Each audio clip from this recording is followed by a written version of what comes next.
Doctor ortho Ayurvedic oil और capsule, अब दर्द भी घुटने टेकेगा।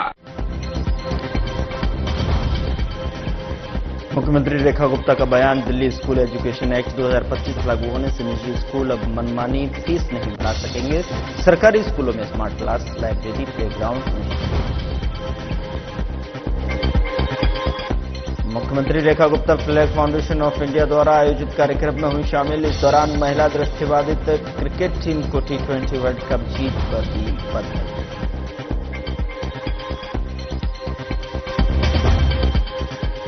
सीएम रेखा गुप्ता ने पीएम मोदी के तिरुवनंतपुरम दौरे को लेकर किया एक्सपोस्ट। दौरे का समर्थन करते हुए कहा कि केवल बीजेपी एनडीए ही विकसित केरलम का सपना पूरा कर सकती है।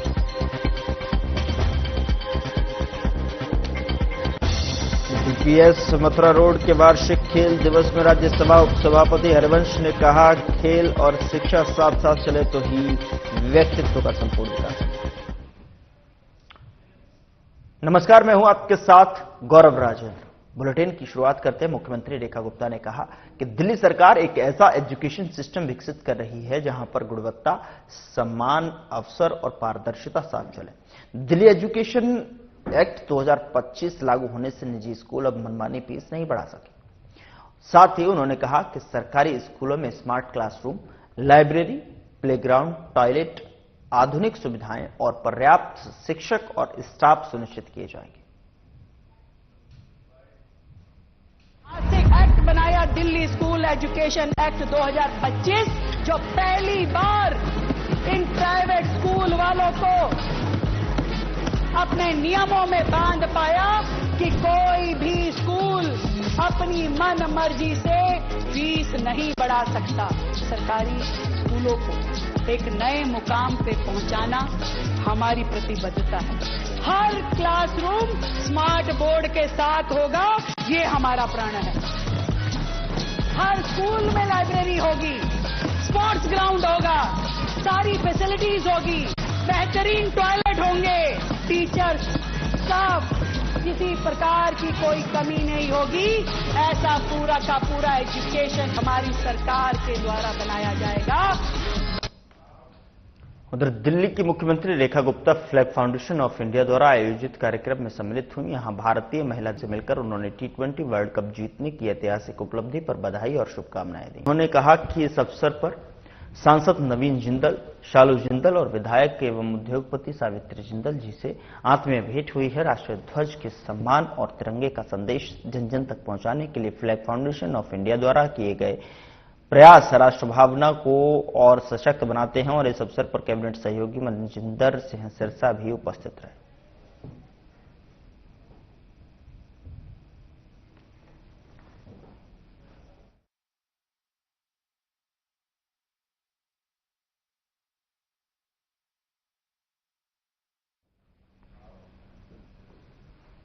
मुख्यमंत्री रेखा गुप्ता ने प्रधानमंत्री नरेंद्र मोदी के तिरुवनंतपुरम दौरे को लेकर उनके पोस्ट को रिपोस्ट किया। पीएम मोदी ने अपनी यात्रा को अविस्मरणीय बताया और कहा कि केवल बीजेपी एनडीए ही विकसित केरलम का सपना पूरा कर सकती है, लेकिन यूडीएफ और एलडीएफ को राज्य के विकास में कोई रुचि नहीं है।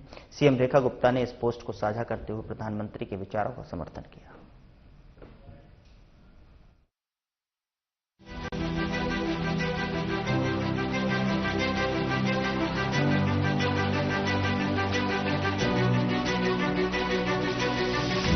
आज केरला से पूरे देश के लिए गरीब कल्याण से जुड़ी एक बड़ी शुरुआत भी हो रही है। आज PM Svanidhi credit card launch किया गया। इससे देश भर के रेहड़ी, ठेले, फुटपाथ पर काम करने वाले साथियों को लाभ होगा।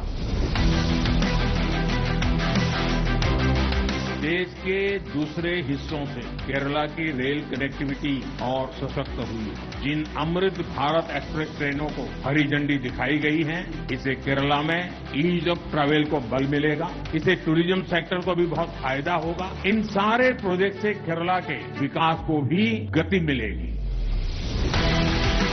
मैं जब भी केरला आता हूं, आपका स्नेह, आपका स्वागत गर्मजोशी से भरा होता है। आपका ये जोश, ये विश्वास दिलाता है कि अब केरला में परिवर्तन होकर रहेगा।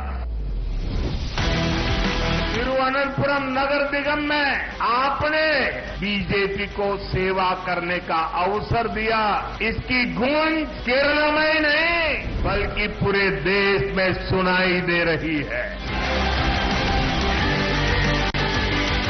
एनडीएफ और यूडीएफ के लोगों ने केरला को करप्शन, कुशासन और अपीजमेंट की खतरनाक राजनीति में झोंक दिया है। इनका एजेंडा एक ही है, झंडा अलग है, एजेंडा एक है। Full corruption, zero accountability, full communalism, zero responsibility.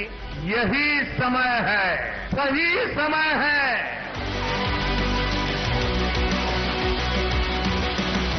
आइए बीजेपी के साथ केरला में विकास के नए युग की शुरुआत करें।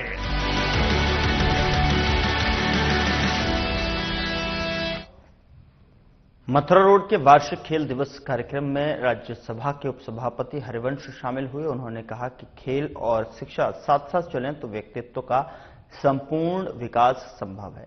साथ ही विद्यार्थियों को उज्जवल भविष्य के लिए शुभकामनाएं दी।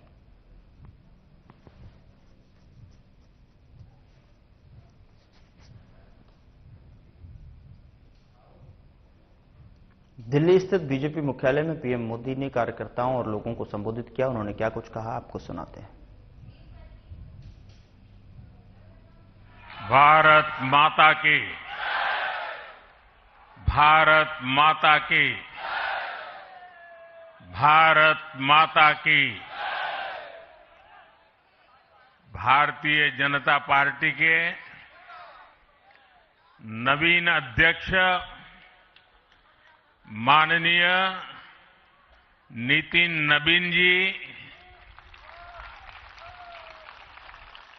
हमारे पूर्व अध्यक्ष जेपी नड्डा जी, भाजपा परिवार के अन्य सभी वरिष्ठजन, देश भर से आए कार्यकर्ता साथी, देवी और सज्जनों, सर्वप्रथम माननीय नितिन नबीन जी को दुनिया के सबसे बड़े राजनीतिक दल का अध्यक्ष चुने जाने पर बहुत बहुत बधाई देता हूं, बहुत बहुत शुभकामनाएं देता हूं। बीते कई महीनों से संगठन पर्व यानी कि पार्टी का छोटी सी इकाई से लेकर के राष्ट्रीय अध्यक्ष चुनने की एक व्यापक प्रक्रिया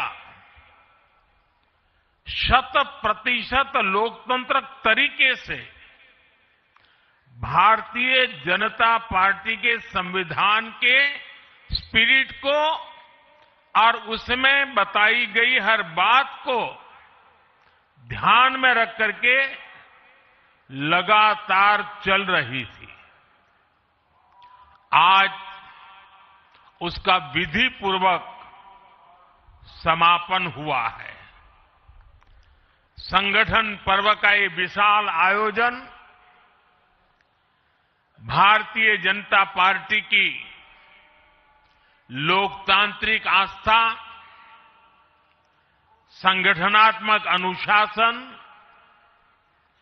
और कार्यकर्ता केंद्रित सोच का प्रतीक है। मैं देश भर के कार्यकर्ताओं का इस प्रक्रिया को सफल बनाने के लिए बहुत बहुत अभिनंदन करता हूं। साथियों, बीते 1-1.5 वर्षों में डॉक्टर श्यामा प्रसाद मुखर्जी की 125वीं जयंती का पर्व,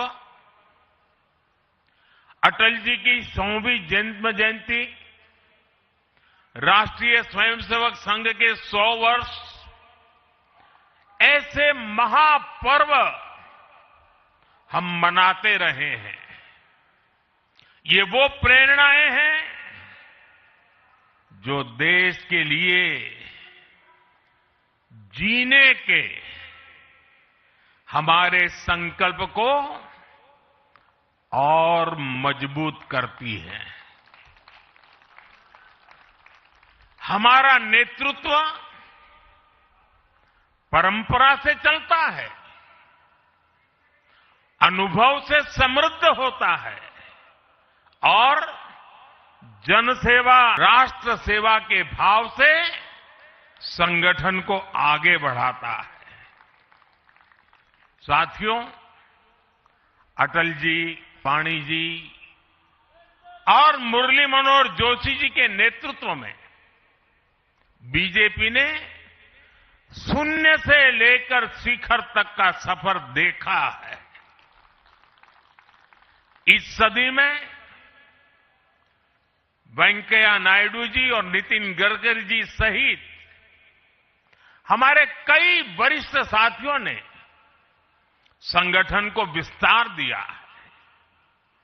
राजनाथ जी के नेतृत्व में पहली बार बीजेपी ने अपने दम पर पूर्ण बहुमत हासिल किया।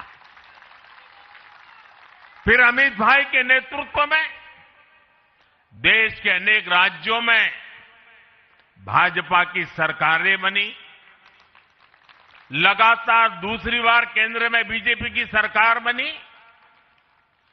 फिर जेपी नड्डा जी के नेतृत्व में भाजपा पंचायत से लेकर पार्लियामेंट तक और सशक्त हुई। केंद्र में लगातार तीसरी बार भाजपा एनडीए की सरकार बनी। मैं पूर्व के सभी अध्यक्षों का उनके अमूल्य योगदान के लिए देश के कोटि कोटि कार्यकर्ताओं की तरफ से और मेरी तरफ से बहुत बहुत अभिनंदन करता हूं। साथियों, आप जानते हैं आज भाजपा का जितना फोकस संगठन के विस्तार पर है, उतनी ही बड़ी प्राथमिकता कार्यकर्ता के निर्माण की भी है। भाजपा एक ऐसी पार्टी है जहां लोगों को लगता होगा कि नरेंद्र मोदी देश के प्रधानमंत्री है, तीसरी बार प्रधानमंत्री बने, 50 साल की छोटी आयु में मुख्यमंत्री बन गए, 25 साल से लगातार हेड ऑफ द गवर्नमेंट रहे हैं। ये सब अपनी जगह पे हैं, लेकिन इन सबसे भी बड़ी चीज मेरे जीवन में है, मैं भारतीय जनता पार्टी का कार्यकर्ता हूं। ये सबसे बड़ा गर्व है। और जब बात पार्टी के विषयों को आती है, तब माननीय नितिन नवीन जी, मैं एक कार्यकर्ता हूं, वे मेरे बॉस हैं।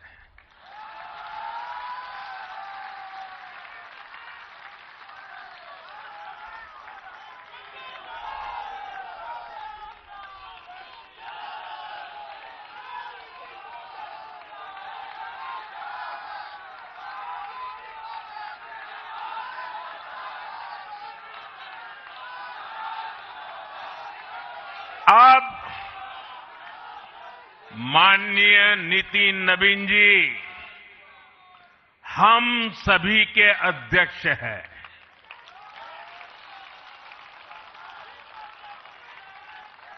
और उनका दायित्व सिर्फ भाजपा को भी संभालना इतना नहीं है, एनडीए के सब साथियों के बीच भी उन्होंने तालमेल का बहुत बड़ा दायित्व भी देखना होता है। साथियों, माननीय नितिन जी के संपर्क में जो भी आया है वो उनकी सरलता और सहजता की चर्चा जरूर करता है। बीजेपी युवा मोर्चा का दायित्व हो, अलग अलग राज्यों में प्रभारी के रूप में जिम्मेदारी हो या फिर बिहार सरकार में काम करने का अनुभव हो, नितिन जी ने हमेशा जब जब जो जहां जो जिम्मेवारी मिली अपने आप को उन्होंने साबित किया है। जिम्मेवारी देने वालों को भी उनके कार्य ने गर्व से भर दिया है। साथियों, ये 21वीं सदी है